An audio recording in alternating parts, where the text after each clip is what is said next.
मानस की कथा ऐसी है जो संपत्ति के लिए नहीं झगड़ रही है। यहाँ जो भाई हैं वो संपत्ति के लिए नहीं झगड़ रहे हैं, वो विपत्ति के लिए झगड़ रहे हैं। कैसी विपत्ति के लिए झगड़ा कर रहे हैं?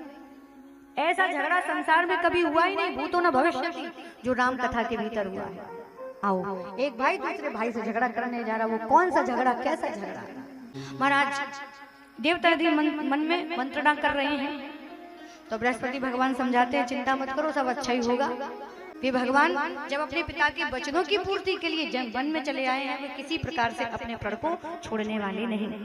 इधर भरत भैया चित्रकूट के मार्ग में चले जा रहे हैं और उधर सीता जी ने स्वप्न देखा कि बड़ी भारी सेना चली आ रही है। अपना स्वप्न सुना रही है मैया जानकी जी प्रभु श्री राम जी को।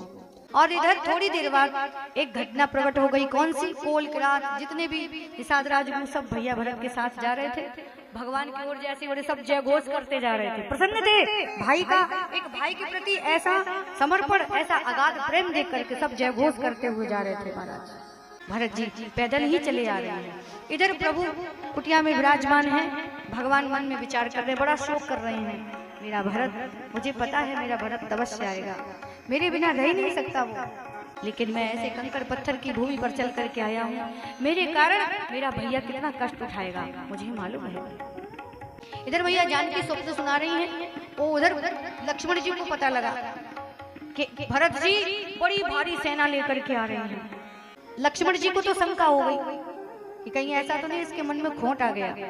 लगता है भरत का मन अभी भी नहीं भरा, राजगद्दी मिलने के बाद भी लगता है भरत हम सब पर चढ़ाई बोलने आए हैं, युद्ध करने आए हैं, इसका मन अभी भी नहीं भरा। भरत जी को क्रोध आया, लक्ष्मण जी को क्रोध आया, नेत्र लाल हो गए लक्ष्मण जी के, और लक्ष्मण जी क्रोध में भर करके सीधा शंकर जी को चुनौती दे डाले। जो सहाय कर शंकर आई, जो सहाय कर शंकर आई। भैया आज अगर शिव जी भी आ गए इस बीच में, हमारे को भरत के बीच में बचाव के लिए, जो सहाय कर शंकर आई, जो सहाय कर शंकर आई।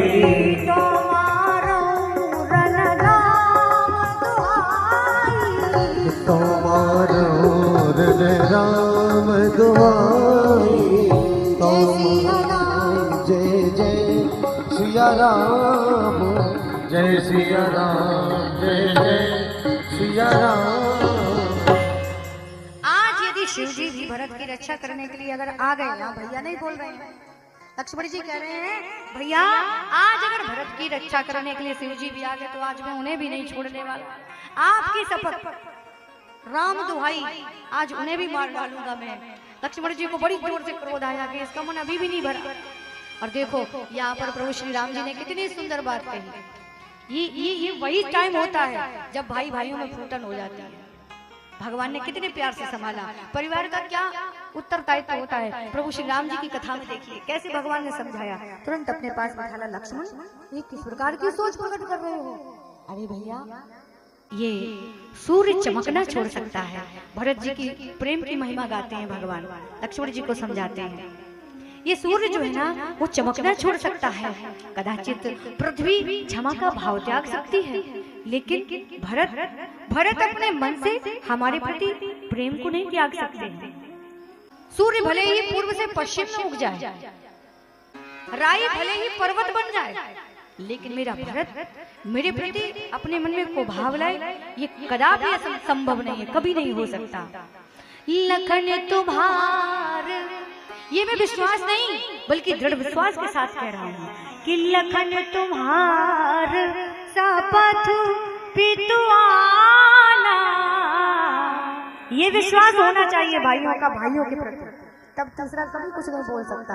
कितना दृढ़ विश्वास देखिए कि लखन तुम्हारे शपथ पितुआना, सुच सुबंधु नहीं भरत समाना, सुच सुबंधु नहीं भरत, भरत के समान प्रेम करने वाला सुबंधु कोई दूसरा नहीं है। ये मैं तुम्हारी शपथ पिताजी की आन दे करके कहता हूँ महाराज। भगवान ऐसे कह रहे हैं। भरत जी मंदाकिनी स्नान करके चित्रकूट पहुंचते हैं और जैसे ही भरत भैया द्वार पर पहुंचे, लक्ष्मण जी देख रहे हैं। लक्ष्मण जी पहले तो तमतमाए खड़े हुए थे और इधर भरत जी दौड़ पड़े हैं। पाही पाही पाही नाथ कहीं पाही गुसाई, भूतल पड़े लकुट की नाही। बोल भक्तवत्सल भगवान की। लक्ष्मण जी दौड़े, भरत भैया जैसे ही पहुंचे प्रभु के समीप खड़े से ही गिर पड़े, खड़े से ही दंडवत होकर के गिर पड़े। लक्ष्मण भैया दौड़े, जैसे ही भैया भरत भा बोल पड़े, बोले भगवान खड़े हो गए। जैसे ही रा बोले भगवान दौड़ पड़े और जैसे ही ता कहा भगवान ने भरत जी को हृदय से लगा लिया। बोल भक्तवत्सल भगवान की। उठे राम सुनि प्रेम अधीरा, कहूँ पट कहूँ निसंग जय जय सिया राम, जय सिया राम, जय जय सिया राम। उठे राम सुनि प्रेम अधीरा, उठे राम सुनि प्रेम अधीरा, कहूँ पट कहूँ निसंग धरतीरा। जय सिया राम, जय सिया राम, जय सिया राम, जय जय सिया राम, जय जय सिया राम। उठे राम सुनि प्रेम अधीरा, कहूँ पट कहूँ निसंग धनु तीरा। कहीं तो भगवान का पट पीताम्बर गिर गया, कहूँ पट कहूँ निसंग धनु तीरा। कहीं तरकस गिर पड़ा, कहीं तीर गिर पड़े महाराज। बोल भक्तवत्सल भगवान की। पटका क्यों गिर पड़ा? गोस्वामी जी महाराज जो मनी राम को कथा सुना रहे हैं, बोले क्या भगवान हड़बड़ा करके उठे इसलिए सब गिर गए? बोले नहीं, यहाँ दो भाइयों का मिलन हो रहा है और जहाँ दो भाइयों का मिलन हो रहा हो वहाँ तीसरे का कोई काम नहीं। दोनों भाई परस्पर एक दूसरे से हृदय जुड़ा करके मिल रहे हैं। तो बीच में पटका आ रहा था इसलिए पटका गिर पड़ा। बोले दो भाइयों के प्रेम में मेरा क्या काम?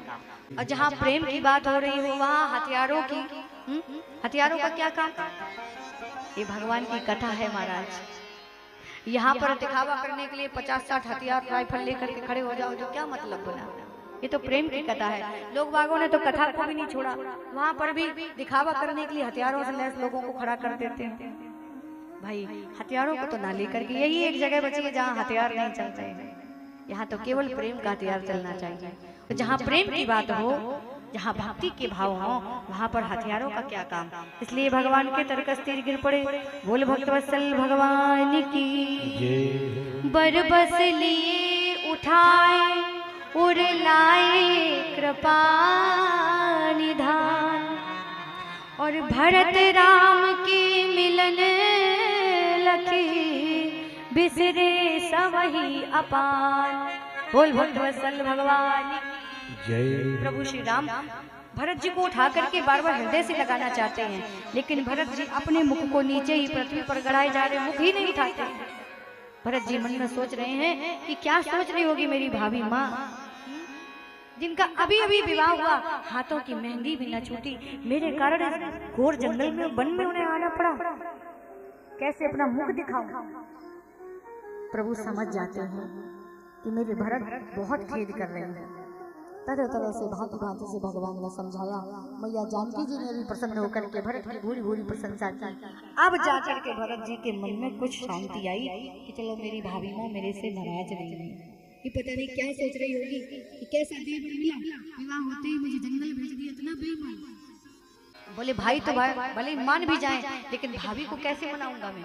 लेकिन जब प्रसन्नता की मुद्रा देखी भाभी के मुखमंडल पर, माँ जानकी जी के मुखमंडल पर, तो भरत जी को कुछ सांत्वना मिली। भगवान ने हृदय से भरत जी को लगाया, प्रेम की भेंट हुई यहाँ पर। बोल भक्तवत्सल भगवान की। माता कौशल्या और मैया सुनैना आपस में, यहाँ सुनैना मैया भी, सीता जी की मैया भी आई पहुंची है और सीता जी के शील और स्नेह पर बड़ी गहरी चर्चा करते हैं। सब माँ जानकी जी की भूरी भूरी प्रशंसा करते हैं कि पुत्री तुमने हमारे कुल की आन रख ली, हमारे कुल का मान रख लिया। बोल भक्तवत्सल भगवान की। तुम्हारी जैसी पुत्री को पाकर के मैं हृदय से धन्य हुई आज। मैया सुनैना हृदय से लगा लेती मैया जानकी जी को। बेटी का ब्याह करने से पहले सदा सर्वदा एक बात सोचना, ये मत सोचना कि बहुत बड़े घर में खूब सारा धन होगा तो बेटी सुखी रहेगी। वहाँ के लोगों को देखना। धन का क्या है, धन तो आया तो चाहे निर्यात हो, धन तो हाथ कम मैल है, इस हाथ से आता है इस हाथ से चला जाता है। लेकिन अच्छे लोग मिल जाए तो बहुत बड़ी बात है। अच्छा परिवार मिल जाए तो महाराज बेटी आपकी जंगल में भी मंगल करेगी। धन मायने नहीं रखता महाराज। बोल भक्तवत्सल भगवान की। अब प्रभु सबसे पहले मैया केकई से मिले। माँ केकई के चरणों में प्रणाम करके माँ केकई ने प्रभु श्री राम को हृदय से लगाया। बहुत कुछ कहना चाहती है मैया केकई, पर कुछ कह नहीं पाती। प्रभु श्री राम भी बहुत कुछ कहना चाहते हैं मैया केकई से, लेकिन वह अवसर नहीं है। वो समझ रहे हैं कि मेरी माँ ने मेरे लिए कितना बड़ा त्याग कर दिया। परस्पर भेंट वार्ता हुई।